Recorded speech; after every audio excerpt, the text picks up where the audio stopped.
अभी आपको बताएं कि सिंध लोकल गवर्नमेंट एक्ट में तरामीम की तफसीलात सामने आ गई हैं। कराची समेत सिंध से जिले बल्दियात खत्म कर दी गई हैं। जिले बल्दियात की जगह टाउन म्यूनसिपल कॉरपोरेशन होंगी। टाउन को वही अख्तियारात दिए जाएंगे जो डिस्ट्रिक्ट को हासिल थे। इस हवाले से मजीद तफसीलात जानने के लिए हमने रब्ता किया अपने नुमाइंदा सैयद रिजवान अहमद से। रिजवान, बल्दियाती तरमीमी एक्ट की तफसीलात से आगाह कीजिएगा। ये एक्ट जिसमें तरामीम की गई है 2021 की गुज़िश्ता रोज मंजूरी दी है सिंध असेंबली ने। इसकी तफसीलात जो हैं वो सामने आ गई हैं, लेकिन कई चीजों में इस वक्त भी इबाम मौजूद है। जिस तरह के अगर कहा जाए कि कराची में जो टाउनों की तादाद क्या होगी, ये सूरत हाल अभी वाज़ह नहीं हो सकी है। और कराची में पहले टाउन की तादाद 18 थी, जो कि कहा यह जा रहा है कि बढ़ाकर 25 कर दी जाएगी। लेकिन एक्ट में इस बात का भी अंदिया दिया गया है कि कई मामला ऐसे हैं जिनको नोटिफिकेशन के जरिए हल किया जाएगा। तो इस तरह जो कराची में टाउन की तादाद है, इम्कान यही जाहिर किया जा रहा है कि ये टाउन जो है नोटिफिकेशन के जरिए ही इनकी तादाद बढ़ाई जाएगी। इसके अलावा ये भी बताऊं आपको कि जो मुंतखब नुमाइंदे हैं उनके जो तरीक़ेकार है नुमाइंदगी का और उनके मुंतखब होने का, उसकी सूरत हाल भी वाज़ेह कर दी गई है। तरामीम के बाद यूनियन कमेटीज की आबादी जो है वो 75,000 तक कर दी गई है, जो इससे कबल 50,000 तक महदूद थी। इसी तरह म्यूनसिपल कॉर्पोरेशन में मौजूदा जोन जो है वो टाउन का दर्जा हासिल कर लेंगे। जी रिजवान, ये बताएगा कि बिल ऐवान से मंजूरी के बाद कानून तो बन गया है, क्या ये बिल या कानून इलेक्शन कमीशन की हिदायत के मुताबिक है? जी बिल्कुल। देखिए, इलेक्शन कमीशन ने इस सिलसिले में जो हुकूमत सिंध है उससे तजावीज़ मांगी थी और कहा था कि वो अपनी रिपोर्ट तैयार करके दें। तो ये बिल जब मंजूर हो गया है तो इसको जो है वो इलेक्शन कमीशन सिंध असेंबली की इस करारदाद को मंजूर करने का जो है कबूल करने का पाबंद है। जी, आइंदा साल होने वाले बल्दियाती इंतखाबात में ये कानून साजी किस कदर फायदेमंद हो सकती है? जी देखिए, इस हवाले से न सिर्फ ये कि आइंदा बल्दियाती इंतखाबात में जो हल्का बंदियां हैं उस हवाले से भी देखा जाए तो ये काफी मौसर साबित होगा ये एक्ट और तरमीमी एक्ट। और इसके साथ साथ ये भी आपको बताऊं कि जो कराची के पेचीदा मसाइल हैं जो कि मुख्तलिफ कानूनी पेचीदगियों की वजह से दिन ब दिन उनमें इजाफा होता जा रहा था, उनको हल करने में जो है वो सहूलत मिलेगी। जबकि निचली सतह का ये जो निज़ाम है, ग्रास रूट लेवल पर बल्दियाती निज़ाम कहलाता है, जहाँ आम आदमी की दस्तरस जो है साबिका निज़ाम में जो है वो मुश्किल थी। ताहम अब जो तरामीम सामने आई हैं उसके बाद ये कहा जा सकता है कि आम आवाम को अपनी मुश्किलात के हल में जो है वो अफसरान भी दस्तयाब होंगे और बासानी उन तक रसाई भी होगी। ठीक है, बहुत शुक्रिया सैयद रिजवान अहमद, आपने तफसीलन बल्दियाती एक्ट के हवाले से अपडेट किया। जिस चीज़ पर हाथ रखो वही महंगी है। रोज़मर्रा इस्तेमाल होने वाली ब्रेड की कीमतों में इजाफा कर दिया गया। कंपनीज की जानिब से ब्रेड पर 5 से 15 रुपये का इजाफा कर दिया गया है। तफसीलात जानते हैं अयाज राना से। जी अयाज, अपडेट कीजिएगा। अगर महंगाई के हवाले से बात करें तो कोई भी ऐसी अशिया नहीं है जो हर घर की ज़रूरत हो वो महंगी ना हुई हो। इस वक्त जो बात की जा रही है वो जो रोज़ सुबह हर घर की ज़रूरत है वो उसकी कीमतों में इजाफा हो गया। जी हाँ, बिल्कुल। जो ब्रेड जो डबरोटी जिसको कहा जाता है, कंपनीज ने उसके ऊपर भी जो है उसको भी नहीं छोड़ा। इस वक्त मैं मौजूद हूँ अख्तर कॉलोनी और मेरे साथ मोहम्मद सलीम साहब मौजूद हैं जो कि इस कारोबार से मुंसलिक हैं। उनसे पूछते हैं कि कौन कौन सी डबरोटी के ऊपर क्यों इतनी बड़ी ज़्यादा जो है कंपनी से पैसे बढ़ाएं। सर, ब्रेड्स के ऊपर इन्होंने तकरीबन जो बड़ी कंपनियां कराची में 14 कंपनियां इस टाइम काम कर रही हैं, उन्होंने रेट्स बढ़ा दिए और इनकी प्रोडक्शन कॉस्ट, जो मेन इशू बताते हैं, प्रोडक्शन कॉस्ट बढ़ गई है। प्रोडक्शन कॉस्ट और जो यूटिलिटीज जो इनके बिल्स हैं वो बढ़ने की वजह से कॉस्ट पर इशू बना रहे हैं। लेकिन इतना इशू नहीं है जिस वेट से ये ब्रेड दे रहे हैं।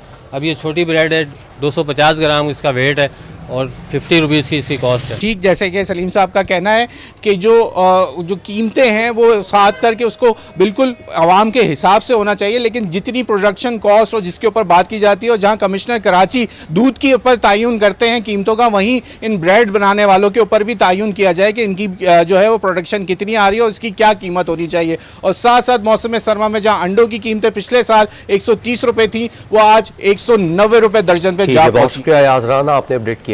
महंगाई के चक्के में पिसने वाली आवाम के लिए खुशखबरी है। सब्जियों की कीमतों में कमी आना शुरू हो चुकी है। आसमान से बातें करते मटर की कीमत नीचे आने लगी। टमाटर भी सस्ता हो गया। शहर कायद में सब्जी मंडी और इलाकाई बाजारों में सब्जियों की कीमतें कम होना शुरू हो चुकी हैं। मटर शहर में भी 400 रुपये से सस्ता होकर 220 तक आ गया। 200 रुपये फरोख्त होने वाला टमाटर भी फी किलो 120 तक पहुंच गया। प्याज, सफ़ेद आलू और लाल आलू की कीमतों में भी कमी आई है, जिसकी बदौलत रिटेल में 100 रुपये से ज़ायद फरोख्त होने वाला नया आलू 80 रुपये फ़ी किलो तक फरोख्त होने लगा है।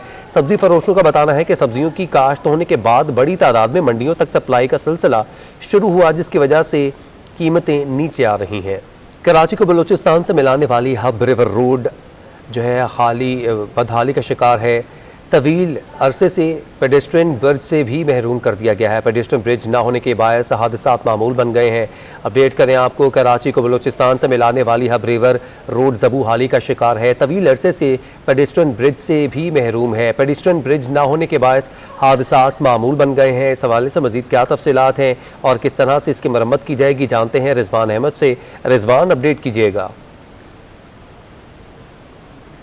देखिए, हब रिवर रोड से मैं आपको रिपोर्ट कर रहा हूँ। हब रिवर रोड की अहमियत ये है कि ये शेरशाह से इसका आगाज़ होता है और हब चौकी पर इसका इख्तिताम होता है। 13 किलोमीटर तवील ये शारा है और इस शारा पर जो इसके इतराफ़ दर्जनों आबादियाँ हैं। बताता चलूँ आपको कि इस शारा से मुंसलिक जो आबादियाँ हैं, वहाँ पे जो आबादी का तनासुब है वो 25 से 30 लाख नफूस पर मुश्तमिल बताया जाता है, जिनकी 80% जो आवाम है वो यौमिया आमदोरफ़्त के हवाले से इस हब रिवर रोड को ही इस्तेमाल करते हैं। यह हब रिवर रोड तकरीबन 2 साल से 2.5 साल कबल जो है हुकूमत सिंध की जानिब से इसको असर-ए-नौ इसकी तामीर की गई थी, लेकिन तामीर के बाद यहाँ पेडेस्ट्रियन ब्रिज जो है वो नहीं लगाए जा सके। इस रोड को ना सिर्फ ये कि यहाँ के रिहायशी इस्तेमाल करते हैं दर्जनों आबादियों के, बल्कि जो इंडस्ट्रियल एरिया है साइड का, उसके जो वर्कर्स हैं वो भी यौमिया बुनियाद पर इस रोड को इस्तेमाल करते हैं। सड़क अबूर करते हैं वो, और पैदल चलने वाले सड़क अबूर करने की वजह से हादसात का शिकार हो जाते हैं। खूनी सड़क इस शारा को कहा जाता है। कराची की सबसे ख़तरनाक सड़क है ये, जहाँ पे रोज़ कोई ना कोई खूनी हादसा जो है वो जन्म लेता है। आज से 3 रोज़ कबल भी एक हादसा हुआ यहाँ पर, और जिसमें 2 बहनें जो हैं वो हादसे का शिकार हुई। एक का इंतकाल हो गया, दूसरी शदीद ज़ख्मी है। यहाँ के जो रिहायशी हैं उनका ये मुतालबा है कि फ़ौरी तौर पर यहाँ पे पेडेस्ट्रियन ब्रिज बनाया जाए, ताकि जो पैदल चलने वाले और सड़क क्रॉस करने वाले लोग हैं, मुसाफिर हैं, वो इन हादसात से बच सकें। बताता चलूँ आपको कि स्ट्रीट लाइट्स तो यहाँ पर मौजूद हैं, लेकिन रात के औकात में ये स्ट्रीट लाइट्स भी बंद होती हैं, जिसकी वजह से हादसात की शरह जो है रात के औकात में ज़्यादा बढ़ जाती है। जबकि इस वक्त धुंध का राज है, फोक की वजह से इस शाहराह पर गुज़िश्ता शब भी हद निगाह जो है 1 किलोमीटर से ज़ायद नहीं थी, जिसकी वजह से हादसात जो है उसका खदशा बदस्तूर लाक है। इंतज़ामिया की जानिब से पेडेस्ट्रियन ब्रिज तो यहाँ पे नहीं बनाए जा सके हैं, अलबत्ता अवाम ने अपनी मदद आप के तहत इस मरकज़ी शाहराह पर 4 से 5 मकामात पर स्पीड ब्रेकर्स कायम कर दिए हैं, जो रोड क्रॉस करने वालों को तो तहफ़्फ़ुज़ फराहम कर रहे हैं, लेकिन अगर तेज़ रफ्तार कोई गाड़ी अगर अनजाने में आ जाए तो वो हादसे का शिकार हो रही है। तो मसले का जो हल निकाला गया है वो बदस्तूर मसला बना हुआ है, और यहाँ पर फौरी तौर पर जो है पेडेस्ट्रियन ब्रिज बनाने की ज़रूरत है। इंटरनेशनल लॉ ये कहता है कि मरकज़ी शाहराह पर हर 2 किलोमीटर के फासले पर एक पेडेस्ट्रियन ब्रिज होना चाहिए, ताकि जो पैदल चलने वाले हैं उनके हुकूक का और उनकी जानो माल की भी हिफाजत की जा सके। लेकिन ऐसा अमल दरामद यहाँ होता दिखाई नहीं दिया। आज से 1 साल कबल यहाँ पर एक पेडेस्ट्रियन ब्रिज जो है 2 नंबर के मकाम पर बनाने की कोशिश की गई थी, लेकिन उसके जो पिलर हैं सिर्फ वही खड़े हुए हैं, उसके अलावा तमाम काम जो रुका हुआ है, जिसकी वजह से यहाँ के जो लोग हैं वो सख्त परेशान हैं। जी ठीक है, बहुत शुक्रिया सैयद रिजवान अहमद, आपने अपडेट किया। Sindh high court bar association में वोटिंग का अमल जारी है। सपोर्टर वकला अपने अपने उम्मीदवारों की कन्विंसिंग में मसरूफ़ हैं। इलेक्शन से मुतालिक उम्मीदवारों हामियों का रश है। गहमा गहमी इलेक्शन सरगर्मियों से मुतालिक मज़ीद तफसीलात जानते हैं बिलाल अहमद से। जी बिलाल, अपडेट कीजिएगा, क्या सूरत हाल देख रहे हैं आप वहाँ पर? बार एसोसिएशन के सालाना इंतखाबात आज हो रहे हैं। मैं इस वक्त मौजूद हूँ Sindh high court bar association के नए बार रूम के सामने।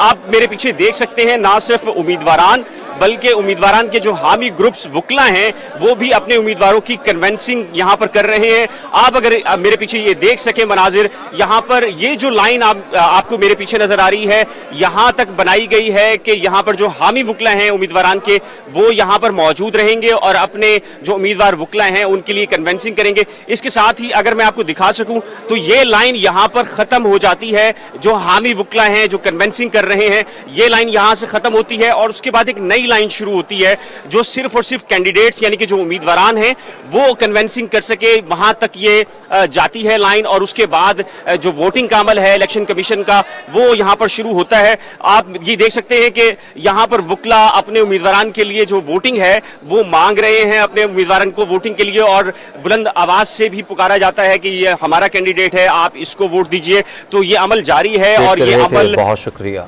सऊदी अरब की जानिब से पाकिस्तान पर सफरी पाबंदी खत्म करने का मामला, पाकिस्तान से सऊदी अरब जाने वाले मुसाफिरों के लिए खुशखबरी है। PIA ने सऊदी अरब के लिए अपने फ्लाइट ऑपरेशन शुरू करने का ऐलान कर दिया है। मजीद क्या तफसीलात हैं जानते हैं अपने नुमाइंदा अशरफ खान से। अशरफ खान, अपडेट कीजिएगा। से सऊदी अरब जाने वाले मुसाफिरों को खुशखबरी है। अब पाकिस्तान के 5 एयरपोर्ट से हफ्तावार सऊदी अरब की जो है पहले जो है 33 परवाजें जारी थी, अब उसको बढ़ाकर मरहलावार 43 परवाजें चलाई जाएंगी। तर्जुमान ने कंफर्म किया। हुकाम ने फैसला किया है कि सऊदी अरब की जाने से जो मुसाफिरों पर जो पाबंदी थी वो खत्म होने के बाद जो है नया शेड्यूल जारी किया गया। परवाजें जद्दा, मदीना, रियाद, दमाम के लिए रवाना होंगी और कराची, लाहौर, मुल्तान, इस्लामाबाद और पेशावर से परवाजें रोजाना रवाना की जाएंगी। PIA ने सऊदी अरब के लिए बुकिंग का आगाज भी कर दिया है। सऊदी हुकूमत ने पाकिस्तान समेत 6 ममालिक के मुसाफिर को बराह रास्त मुमलिकत में दाखिले की इजाजत दी है। पाकिस्तान से जाने वाले मुसाफिर को सऊदी अरब में 5 दिन करंटीना करना लाजमी करार दिया गया है। ठीक है, बहुत शुक्रिया, आपने इस हवाले से अपडेट किया अशरफ खान। टिकटॉकर्स और फूड डिलीवरी राइडर्स को लूटने वाले 2 मुलजमान गिरफ्तार हो चुके हैं। मुलजमान शहरियों से डकैती की सैकड़ों वारदातों में मुलव्वस हैं। गिरफ्तार मुलजमान का दौरान तफ्तीश इंकशाफात सामने आए हैं कि टिकटॉकर्स वीडियोस बनाने पार्क्स में आते हैं और वो लुट जाते हैं। मज़ीद तफसीलात जानते हैं अपने नुमाइंदा समर अब्बास से। जी समर, अपडेट कीजिएगा। हाँ जी बिल्कुल, देखें ये सेंट्रल शाहराह नूरजहां पुलिस ने कार्रवाई करते हुए स्ट्रीट क्राइम की सैकड़ों वारदातों में मुलविस 2 मुलजम को गिरफ्तार किया है।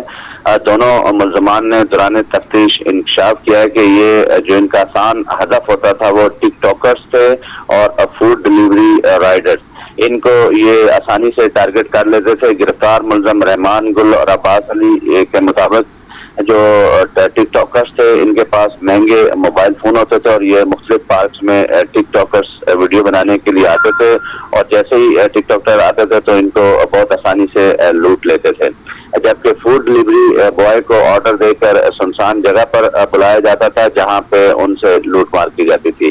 दोनों मुलजमान को गिरफ्तार करके इनसे जो चोरी या छीने हुए जो मोबाइल फोन थे वो भी बरामद कर लिए हैं, असला भी बरामद हुआ है और एक चोरी की मोटरसाइकिल भी बरामद हुई है। जी ठीक है, बहुत शुक्रिया समर अब्बास, आपने अपडेट किया।